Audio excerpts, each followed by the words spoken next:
God has called me to Colorado Springs to document a criminal trial. You heard me right. I've been granted extreme access to a criminal theft case. However, I'm 7 days into this journey, and the pathway forward is getting a little murky.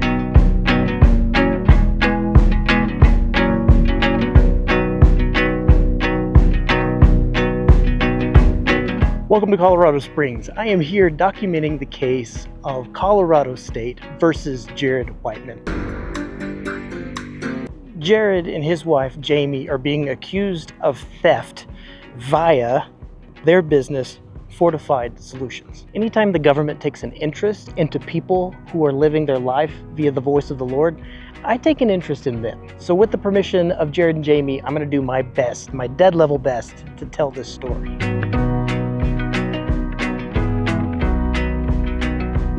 Here are a few goals of mine for this particular project. Number one, I want to do the highest quality I possibly can. I've been in videography for many years now at this point. I have a production company, and I want to tell this story of Jared and Jamie, their clients, their employees, and what exactly has happened. I want to tell it to the best of my ability.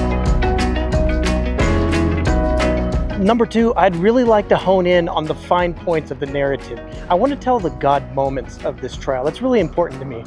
I think it drives the whole story. The reason I'm here is because they were mentioning God, and these people are on trial because of how they run their business. Supposedly bullying clients and whatnot. We'll spare you the details, that's hearsay. Objection. Answers! I want the truth! You can't handle the truth! Number three, I don't want to fail to produce this project. I've tried a documentary in the past, Story Time with Jared, with a friend of mine. We went out to shoot a project. We didn't really have it defined. The scope of it was immense, and it kept on growing and growing and growing. What was intended to be a short documentary ended up becoming an entire teaching series about Christianity, faith, Jesus, who is Jesus, Holy Spirit. And it just kept on growing and growing and growing to a point that I couldn't edit it all, manage it all, think through the storyline at all. I would like to finish this one. It's a goal of mine to finish this process.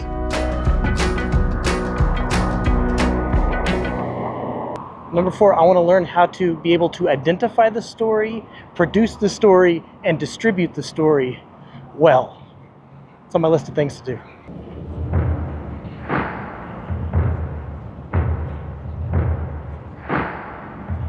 This doesn't come without its own set of problems. Number one, nobody really wants to interview. Even though they invited me to tell this story, they're ultimately fully engaged in their own defense, and rightfully so, because the stakes are high. There is jail time, not fines, associated with this. This is not a civil case where they may pay out money. This is a criminal case where they could potentially go to prison. So two parents, a mother and a father, who have three kids, they have four kids actually, but three under 18, could potentially go to jail. They'd be without caregivers. Number two, a fairly large obstacle is that you cannot film in court. You can't have any recording device, so I can't, you get in some serious trouble. I can't audio record, I can't video record, I can't take pictures, I can barely draw.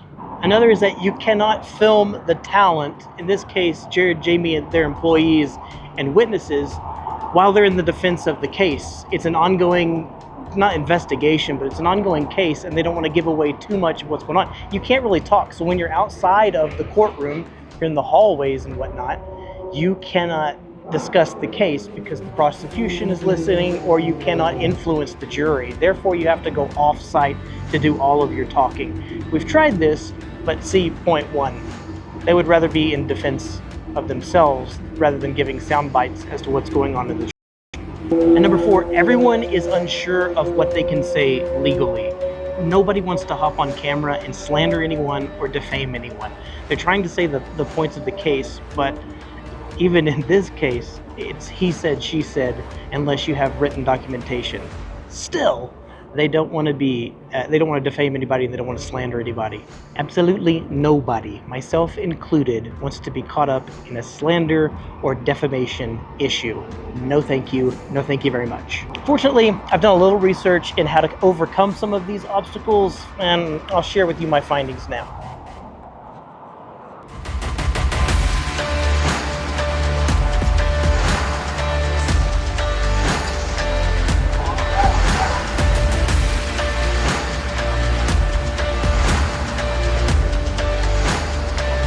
Okay, some common advice that I've received is to speak in generalities.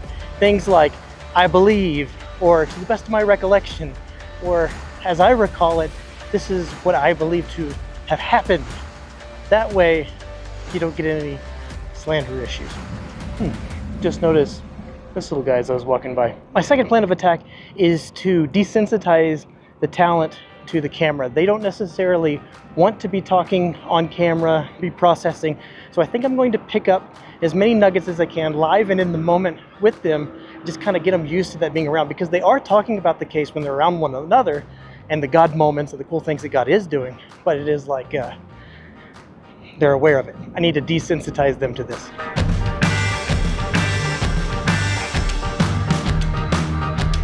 And finally, I'm going to take my own advice and I'm going to get what I get and not throw a fit. Looks like I'm going to be relying upon heavy B-roll, voiceovers, and interviews after the fact. I really wanted a lot of raw, like in-your-face footage coming out of the courtrooms, going into the courtrooms, thoughts, processing after. Ooh. But that is just simply not going to happen. Therefore, we'll use the tools in our toolkit to do it to the best of our ability, and that's all you can ask for. And there you have it. We're 7 days into this trial. I'm a little bit further behind in this documentary process than I wanted to be, but if this is something that you would like to follow, stick around, because I think it's going to get spicy in what God said and with these so-called Christians. Yeah, it's a new format, but you know I'm going to do it. I love you, and I will see you in the next one. I'm out.